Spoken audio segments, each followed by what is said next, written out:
26 gels, 4 burritos, 2 amazing gels, and then just a bunch of drink mix. Hey John, I just got the first sample. Man, I'm sure you're going to be happy about it. I just want to get to the line.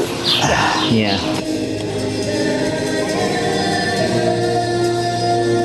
Keel got in touch and it's like, can we do a helmet? You know, it's like, yeah, it's like, fucking great, we can do a helmet. The party starts in 5, 4, 3.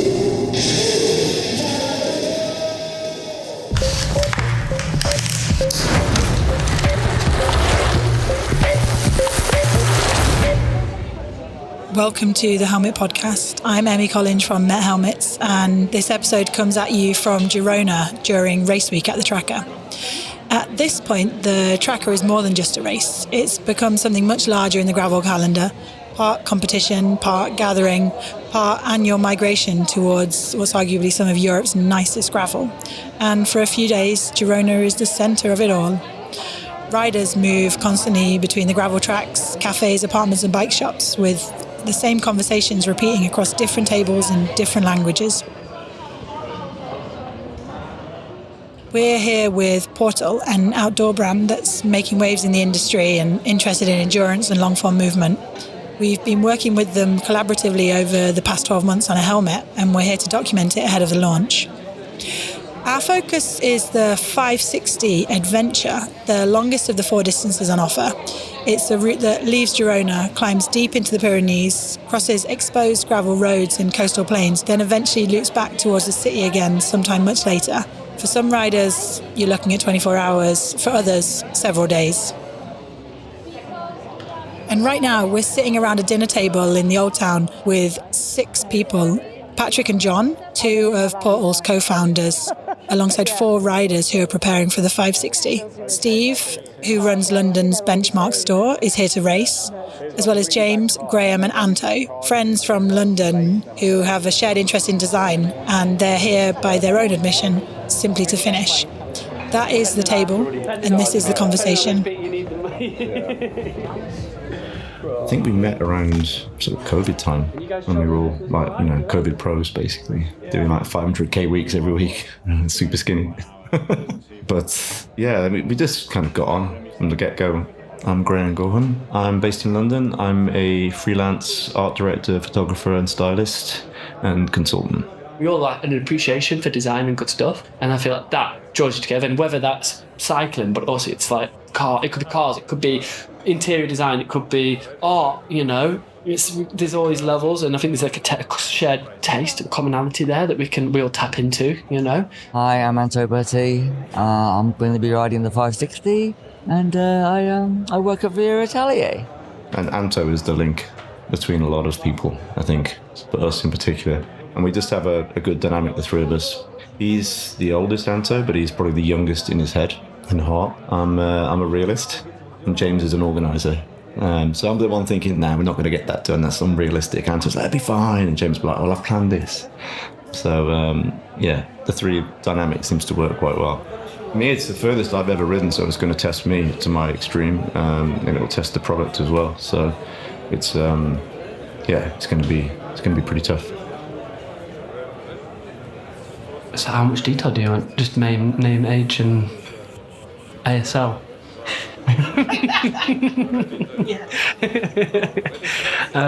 So my name's James McCleary. I'm based in London, born in Sheffield, and ride a lot of bikes.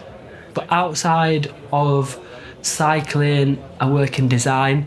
I work with different brands, branding agencies, doing kind of graphic design, art direction, branding. We were already coming because we've obviously done this race for the last 4 or 5 years, and we were chatting to John kind of in the pub, I think it was, as all good ideas start, and we said we were going to come and do this, and then he was like, actually we've got this thing with Met happening, and it could be some quite nice synergy. So we'd already signed up, and then it just all fell into place. It's pre-dawn on Friday. It's Labour Day, the 1st of May, and the streets of Girona are almost empty. The silence breaks occasionally. There's the hum of gravel tyres, the loud whir of a free hub cutting through the dark, a warning to the last of the night's partygoers who are still making their way home. The start of the Traka 360 is getting close. We move quite quickly through the maze of streets because shortly after that one goes, so does the 560. The start goes in a large field on the edge of a park just outside the city, and in the dark, the start arch glows over a big mass of riders and bikes, the scale sort of exaggerated by the lack of daylight. Around us, conversations are quiet and slightly clipped. The nervousness of the morning is sharpened by the sound of elite riders who are warming up on rollers.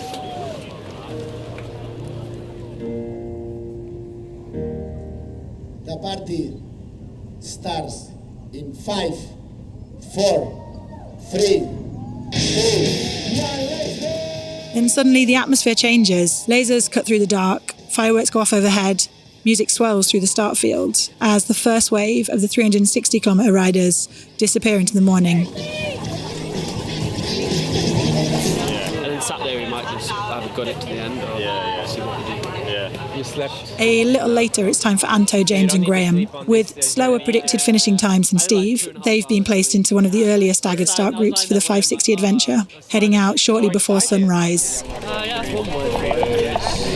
then I've got 2 of the 90-gram ones as well. And then I've got 3,000 grams carbs.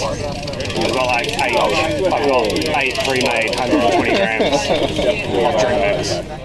We're left with Steve Willis, the New Zealander based in London, who goes over his 560 plan one more time, where the water stops, how long he's got to resupply at each place, and the rationing of gels and carbs. All of it memorised. The repetition has the quality of a mantra, and it appears to be working. These smaller groups that are rolling out for the 560 are almost without ceremony, and each one's swallowed quickly by the road north. We wave them off, then start navigating in the same direction, along with photographer Keng. John, what was the first point again that we were going to? With a few hours until the riders are due to pass our spot on the route, I sit down with 2 of the Portal co-founders, Patrick and John, to talk through the design process behind the Met and Portal collaboration. I'm John Roberts. I'm one of the co-founders of Portal. So Portal is an outdoors brand. We focus on running, cycling and hiking. As people that live an outdoor lifestyle, we saw an opportunity for a brand to create products that really spoke to us and functioned for our use case. I guess we love the outdoors and we love the functionality of outdoors products, but a lot of outdoors brands focus on mountain sports. So they focus on climbing, skiing, but we don't necessarily partake in those activities on a daily basis, and we run, we ride, we hike, and we really wanted products that functioned for those uses. I'm Patrick Stangeby, 36 years old, Norwegian, live in Oslo, interested in endurance as an athlete, and I love to work with product and creativity and people. First, I'm at Traka, my second gravel event, so it's been great. I'm also a bit of a tourist in the cycling world compared to what I'm in running, so it's fascinating to see, and of course also you can't help but have some kind of comparison as well and compare with what you're used to. Now we were here more to help out and capture the event from our side with the helmet launch. No, Aki, he got in touch with us, it was about 12 months ago, actually, and just kind of wrote us a nice email, said, hey guys, love what you're doing, would love to try and do something together. We were like, wow, this is great. We were only new to the market, and it was really cool to get an email from someone from Aki, from, a brand as credible as Met. And instantly I thought, wow, wouldn't it be great to do a helmet? Not knowing what, maybe you just wanted to do an event or, do something. He said, yeah, cool, let's have a chat. And said, do you guys want to do a helmet? It's like, yeah, we'd love to do a helmet. And we were already working on the jersey at the time, actually. And it's by an artist called Hugh Scott Douglas, who is based in the US. He's originally from Cambridge in the UK. Patrick knows him pretty well. You know, he's someone that works in the creative industry. He runs, he rides, he totally gets and believes in what we're doing. And we love his work. So it was a real kind of, you know, when he agreed for us to use the graphic on a jersey, it was another one of those, wow, this is amazing. Can't wait to launch this product. And then as soon as we started speaking to IKEA and thinking about the helmet, we thought how good this graphic could look on the helmet as well. And again, when Hugh agreed for us to put us on the helmet, and then when Aki saw the helmet and thought, yeah, this is great as well. It was one of those, yeah, everything, I think when something like feels natural and it kind of works, everything just comes together and everything is so easy. So the process itself has been, yeah, very natural and very, very easy really for us. When they said, "Oh, we've had an email from Matt," did you know had you heard of Matt? Yeah, I heard of Matt, and we were thinking about or wanting to do a helmet already. And Matt and the Trenta was definitely one of those few helmets that we really enjoyed. And there were a few other things as well, like there is in the world, but it was one of the things that we really liked. And yeah, we were already starting to talk about that, but it was not something we were pushing on right in that moment. But yeah, I've also had friends that I used to ride with that are also quite close to Matt. And so it felt natural to me as one of the options and something that we enjoyed. So yeah, we were very happy when Matt reached out. Oh, you boys, beautiful out here. Spanish Pyrenees. Yeah, I know. Could have done with the arm warmers on the descent. Dude, that last climb, you couldn't pay me to do it again. It was like 10k, like 10%. It was fucked. But post-manning, it's wild.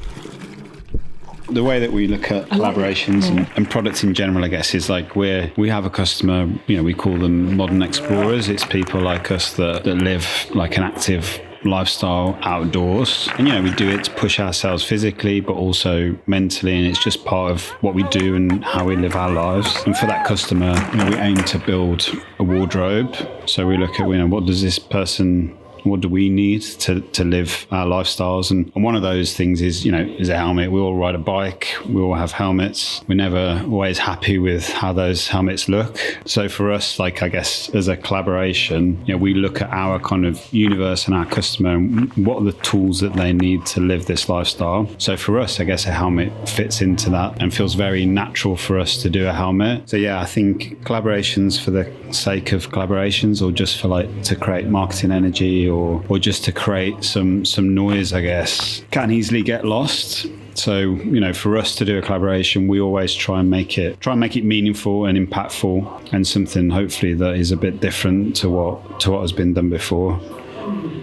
I think that Matt would totally agree on that front from Matt's perspective as well. I think that's really important. Your career has kind of been quite varied, like through lots of different contexts, like creative direction and consulting, and now you have your own joint brand. What kind of brought you? What were the main things that have shaped you to bring you to where you are now with Portal? Yeah, I more or less wanted to do this project for around 10 years probably, but it's so much about timing, and I was lucky that I had some good mentors in my life, or people at least I trust. I think you can have great ideas, but you need to have the right timing. For us, at least, when we started out discussing the idea about doing something together, the timing felt correct for the people involved, but also in terms of what was going on in the market. And I think those are the things you need to balance. And if I had tried to do what we are doing now 10 years ago, I'm not sure I would have been totally ready or had the knowledge I have today. And I'm not sure the market would have been ready at all. So probably it was good that we waited. I don't always want to wait. I'm sometimes a bit impatient and I want to do stuff immediately. But luckily, I am able to balance that out. And I have people around me who ask me to slow down sometimes. So that's good. Yeah. Wow, 43 minutes. The conversation continues in the car. trackers are open on our phones, replanning and planning routes and the holiday traffic. We're absorbing that with varying degrees of patience. I think Meta, one of those brands that are like super iconic. The product's like really good. We've always loved the shape of like some of their helmets. And I think for us as well, our kind of pressure test for like what we bring into the range and what feels natural is, well, is it part of the things that we use and wear when we're doing these activities? And we all have a helmet. We all wanted a nice helmet. And it just felt supernatural, I guess. It's a good example of things falling into place quite well, I think, isn't it? Where it's like, Keel got in touch and it's like, can we do a helmet? And it's like, yeah, it's like fucking great, we can do a helmet. And like Patrick said, like, there's that artwork that Patrick introduced me to actually, and I was like, this is amazing. Patrick's like, we could ask Hugh, and it's like, oh my god, that would be incredible. We started and then we just got to the foot of the mountains. Anto shot off. Fuck knows where he's gone. But we're on the move. I'm sure we'll catch him up. Just saw Steve crack to him. Not good. Hey John, I just got the first sample. Man, I'm sure you're going to be happy about it. It's really, really something interesting. I'm Achille Montanelli. I'm the head of marketing here at Met, working at Met since almost 11 years now, but I'm also part of the family. So let's say that I'm cruising around the offices since I'm a kid. So I've seen a lot of stuff happening here, and did my first graphic for an helmet when I was at the elementary school, maybe, because my mother involved me in drawing. My mother, Patrizia, is the director of the company. So it's really, the founders are my aunt and uncle. So, I mean, really a family business, but fun, a lot of fun. So in general, I'm very attracted by visuals. So whenever I see a visual that it's very different, or which is something that you are not used to see, it's something that always attracts me. And this is basically how it started with Portal. So I've seen this like 3D animation when they just released their brand. Really, the first things that they come up on their social of the brand got really like hooked me in. So we say, okay, let's see what's going on with them. And then I just realized that they were actually also into bike, because I was wondering what's this brand is look like and so on, and what they are doing. It wasn't really clear to me at the beginning. And then I kind of see that there was this connection with endurance sports, including bike, and say, okay, maybe there's room to do something together. I wasn't knowing anybody of the team in there. And then just emailed through their website, and kind of crazy, because they replied straight, like literally after an hour or so. But I wasn't expecting that, because normally when you just send out an email like that, you maybe wait, I don't know, you get a reply in a week or so. And I kind of missed the email. And then I was at the airport. I was going, I don't remember where exactly I was going. And I seen an email from them, like chasing me to reply after a month, saying, hey man, we are very interested, but so definitely we know Matt, we want to do something together. I say, oh, Ollie, I haven't seen your reply. So I just called him straight. And in this case was John. So nothing. That from there things get started, and it's been very natural, because I mean I think the attitude of their way of working, I mean our brands are very different clearly, but the attitude of working is very similar. So design oriented, make something different, attention to details, from the sizing of the font to the number of millimeters to move the decal on the left or the right. So everything was really like similar in the way we kind of approached the discussion. There was no interest in just making a collab for itself, but in doing something different and interesting, starting from the product. What has been challenging is afterwards. So when we started, so the first rendering was already a go. Then, of course, there was some time into the details, the logo positioning, the kind of color of the straps. But then when we started doing the sample, so the production of the samples, the color were twisting a lot. We wanted to really reach the perfect grade of green and bluish finishing that the texture on the jersey has. So the trick that we used was like to ask John to send us a piece of the fabric. And then we used the piece of the fabric and we cut it half to our supplier, half in our office. And we get like a number of samples where the color was varying a bit. One was more greenish, one was more reddish, one was more bluish. And then we kind of fine tune the saturation of the color itself. The main thing that come up in my mind is how makes a design that I really know well, because the Trenta is something that I have so clear in my mind in terms of product design, not graphic design. And under this dress, as I said before, it's really gets back to me like a different product. And it's one of the first things that happened to me. And this helmet has been on the head of our riders and on my head for so many years now that it's something that I'm very used to. And now with this, it's, I would say, very different. With Portal, we are already talking about what's next. So let's see, but there's already some cool stuff happening. In general, the nice thing about collaboration is to get your brand dirty of something that you're not maybe also used to, or that your community is not used to. So, but you really need to find the right part on the other side.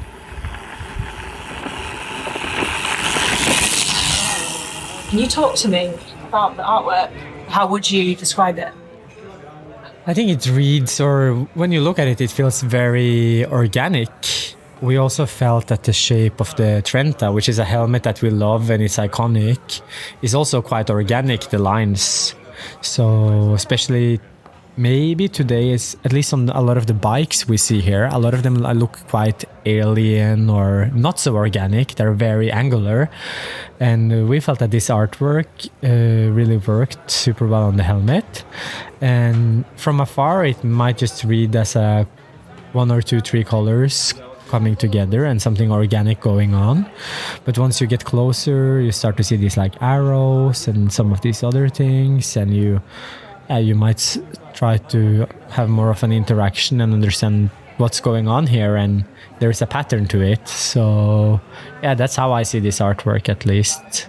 And I think that's the beauty of it sometimes, right? When with product in general, as long as it's seamless and works for people and they find it beautiful or nice or cool or whatever word they want to use, that can be more than enough. And then some people, they really want to understand everything, and then they are able to do that as well.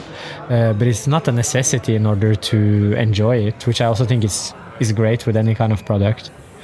You also have changed the colour of the straps. Yeah. How hard was it to find the colour that you wanted? I think it was quite easy actually to find this one. So some other things were quite difficult to do, but the straps were pretty easy to do. We're very happy about that.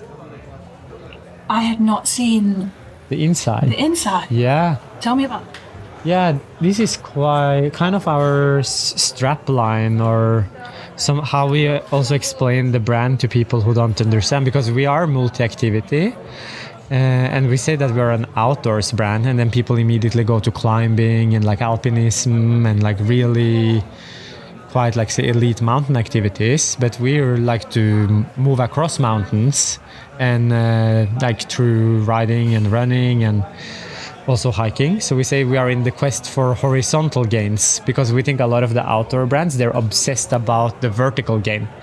We also like elevation, so it's not about that, but we're not about reaching the mountaintop and only that, and so that's not our obsession. So we have more like a horizontal gain as a perspective, and maybe some people start to understand that, but we also have to even explain that to people. If we talk about horizontal gain, they think it's not really the most easy like thing to understand, but we think it makes sense, and it's something that we consider when we also create product, that that's our space. It's it's like an original artwork. So this, like what we now refer to as a graphic, right? That exists as a painting or like an existing artwork, and we just sized and scaled that to work on the jersey and to work on the helmet, and of course those in relation to each other. So yeah, I mean, we were fortunate enough and lucky that he was able to give us the opportunity to do so, and I think that's also, at least for me, sometimes even more meaningful that it's a thing that existed already before. I think it's I know something like both him as an artist and this series, which this comes from, aligns with us and the brand. And I think even the story for this series even aligns somehow even more with some of the things we talked about with like headwinds and tailwinds and conceptually with activities that we do. So, and that was not even like necessarily something we thought about when we also just saw that series the first time. So it resonated even on a deeper level. I know Hugh since many years, so I knew of this series of paintings. But I think even like before we started Portal, I had a dialogue about that series with John. And maybe not even that exact painting. I think it was even another one from the same series. So we have been aware of like his work for some time. And it surprised me actually just seeing it from a distance on the helmet.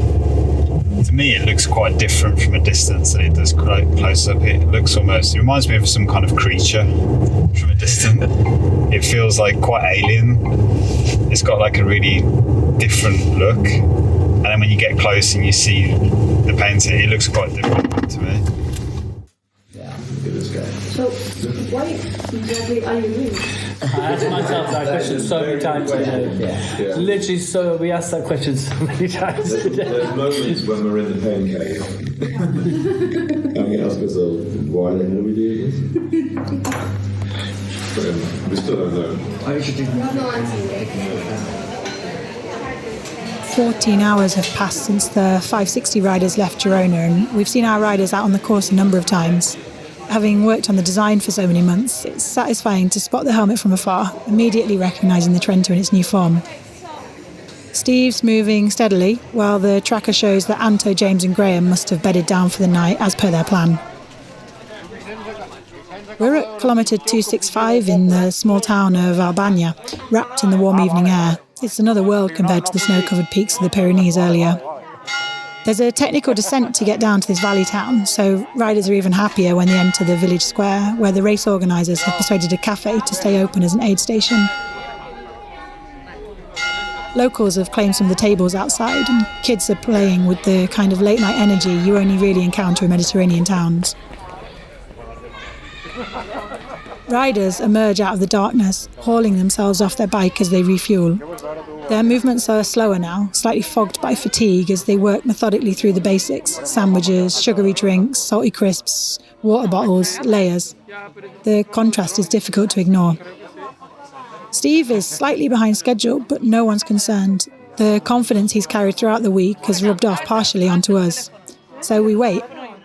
Following the 560 has become an exercise in patience, long stretches of tracking dots and passing time, interrupted by short moments when everything becomes active again. So when Steve finally arrives, he moves with complete focus: food, water, layering, a few quick words, then straight back onto the bike, and he disappears into the night. The gel count's at 16. Wow. And I've had 9 litres of drink mix. Really? And I can tell you what, I don't want any fucking more drink this, mate. Dude, I had to stop at a font because I was just like, I need fresh water!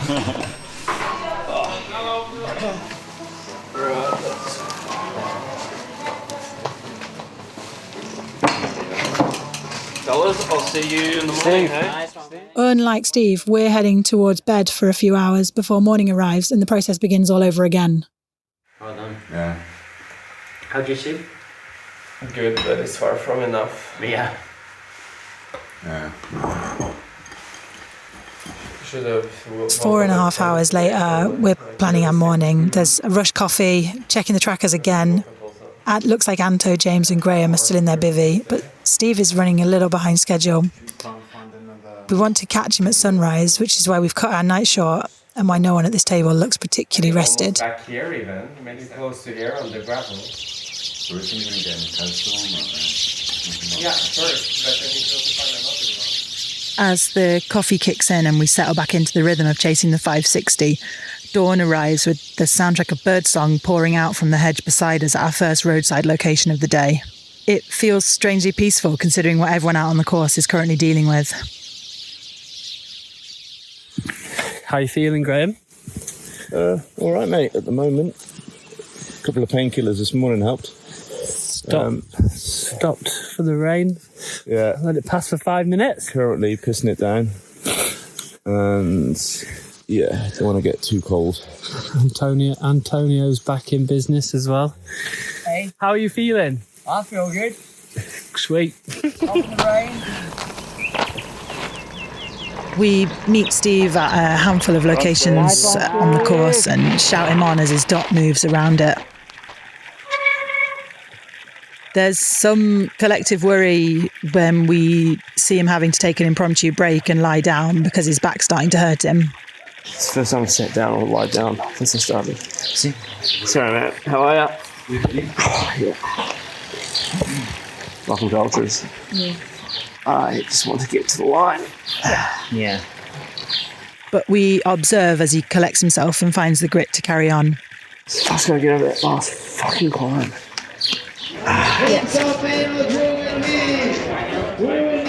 By the time we reach the finish area, the 200-kilometre race is fully underway. Riders are arriving fast and fresh, at least compared to the 560 riders who have now been out for close to 30 hours. Steve rolls into view, crosses the line and immediately starts unpacking the experience while it's still sitting on him. Pretty happy to be done. How was it in those final kilometres? It went in waves, man. Like, it would be good, and then it would be terrible, it would be good. And it's pretty annoying having the 200 race everywhere. People racing for 800th and trying to scream at you to get out of the way. But nah, it was, I soaked it in. High point? Of the whole thing? Yeah.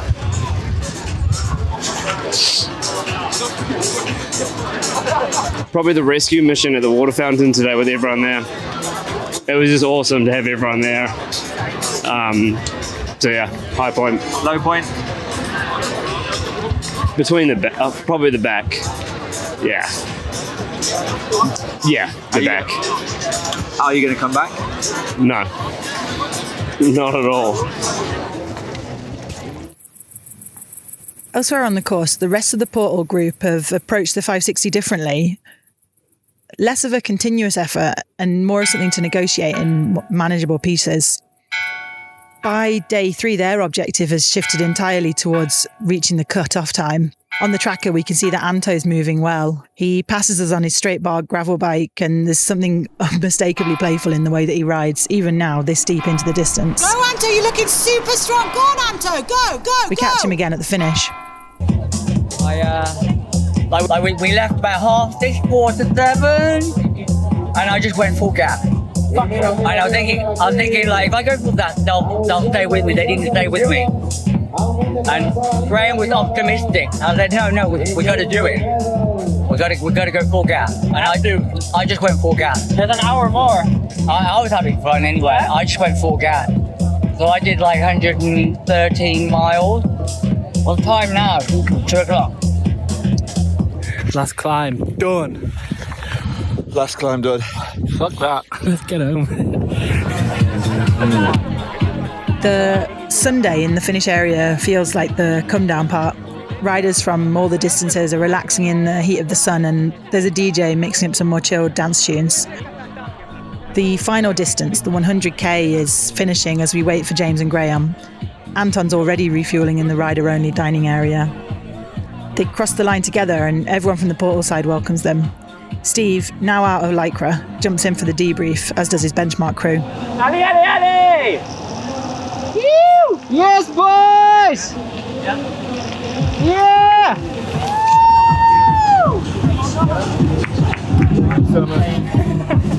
560 kilometers! There we go. Congrats. Good.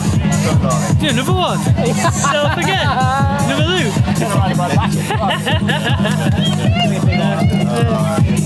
Yeah, I think it in. A bit sweaty. Thank you. Was it hard? It was hard. It was hard. And the first day was the hardest. Yeah. Yesterday was pretty hard. Today was easier. I think on the second day that's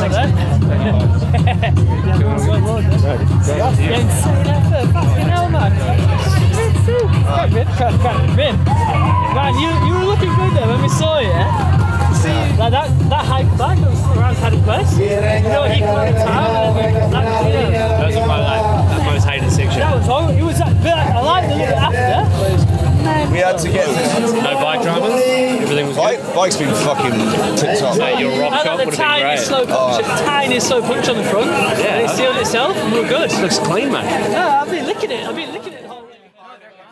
Girona is still moving around us as we sit down for a final dinner together, ending exactly where the race began, back in the city, but not quite the same people who left it.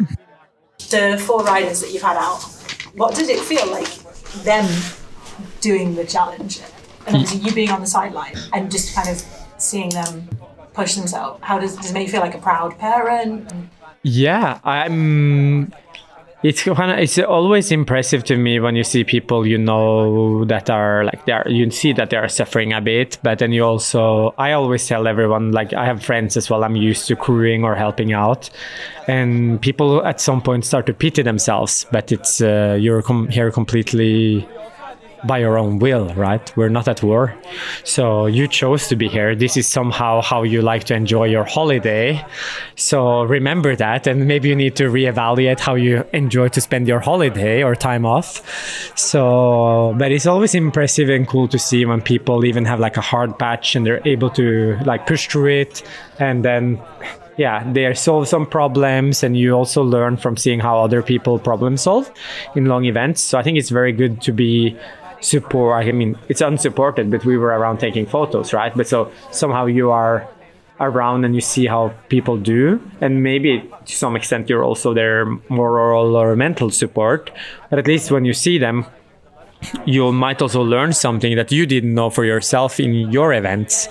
So there is a selfish component as well to kind of being around and following other people, because we all feel like we are tired, or like, oh, it's only me that is feeling this way, because we might be alone in a lot of these events. But then when you are on the sideline and you see all these people passing through, you see that they have a very similar experience, all of them. And that happens all the way in the front and also towards the back. So the sensation is not so different for most people. And I think that's a nice realization when you're also on the sideline to see that. And as a brand, I think it's very organic for me. I know it's like I'm one of the 4 co-founders and it's my brand, but I also see it as its own kind of creature or entity. I'm not like walking around thinking I'm the brand. It's like I think the brand is the brand and I'm working for the brand. It's like I'm somehow one of the owners of this small brand, but I'm like, I think I'm working for the brand. It's its own personality or something. And I think it's good as well. Of course, we identify very much with the brand and we take the decisions based on what we want to do. But it's also good to understand that it's for more people than only us. We create things that are made for us and things we want to use. But I really enjoy when I start to see people like it's also for them, right? So it's not only a completely selfish thing, because we spend a lot of time on it.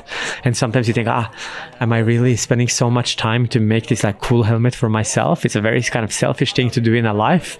So it's nice when you start to see people that are also outside of people you know, that are interacting with the product. They say, this means maybe something to some people, or it's useful to some people. Maybe I'm spending my time in a somehow reasonable way.